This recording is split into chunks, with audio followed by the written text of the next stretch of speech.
embarrassing story of me propping myself up and playing the keys like this because I was too, short to get all the way up there. I used to just go like this on the low end of the piano.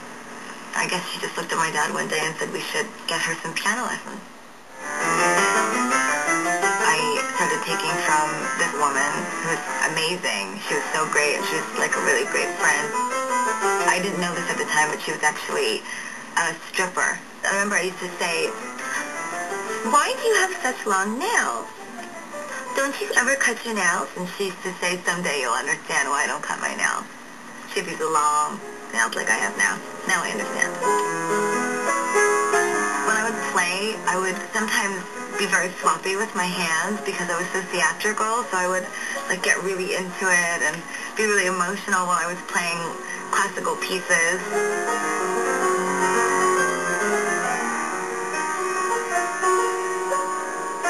I had this one teacher that tied a string to my wrist, and I would play Hanon exercises. There would be really fast scales that go up and down the piano.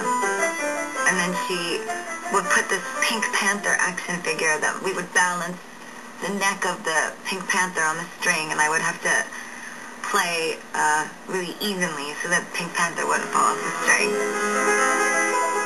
I was really, really good at piano. So my first instincts were to work so hard at practicing piano, and I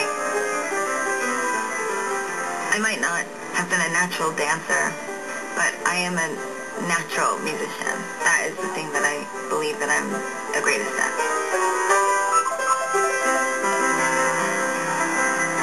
Tell me about that first CD. What was that first CD you bought? It was Green Day Dookie with my own money. But my parents got me Stevie Wonder, Signed, Sealed, Delivered, and the Beatles.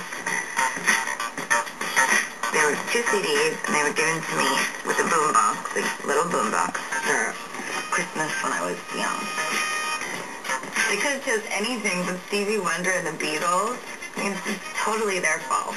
Don't spoon feed me the Beatles and Stevie Wonder and Bruce Springsteen and Pink Floyd and Led Zeppelin and Elton John and expect for me not to turn out this way. My dad saw me singing along to his records, and he would pick me up and throw me around the room and laugh and cry with me while I would sing Pink Floyd and Bruce Springsteen and Billy Joel records with him. Were they your dad's records? Oh yeah, all my dad. My dad was really into rock and roll. There was this special thing between my parents and I going to see music together. My dad would take me to Arthur's Cafe to see, I think his name was Frankie. Frankie used to sing, "You Sexy," remember, and I would always feel really awkward because my dad was there. But that's really what shaped my love for music. Could you rock out on that piano?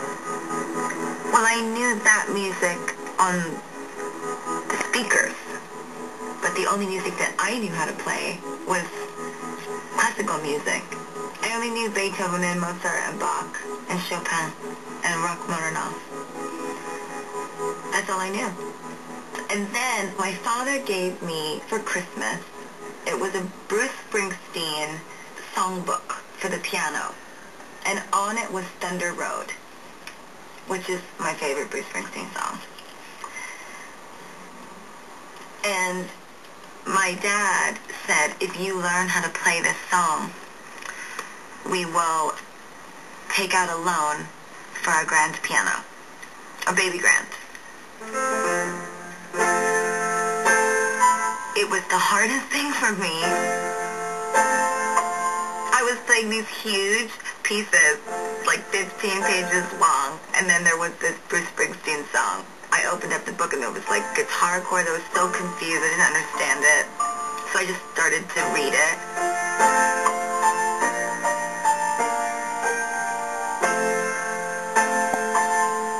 And eventually I got it down. Screen door slam, Mary's dress wave. Like a vision she dances across the porch as the radio the song sounded like, because my father had been playing it every day since I was a kid, and he would cry every time. He would always cry, and he would say, "Baby, I just imagine when you're 18 and you leave me for another man." That's what he used to say. So the lyrics in that song, "Screen door slams, marriage just ways," is all about the road of life and leaving those behind you.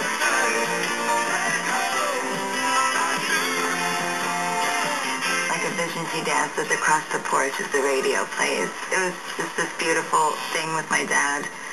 Bruce represents my youth, and he still is so much of my life now. Whenever I search down a highway, I can't not think about Bruce Springsteen. It just doesn't happen. That's what's great about real legends. They own the whole interstate.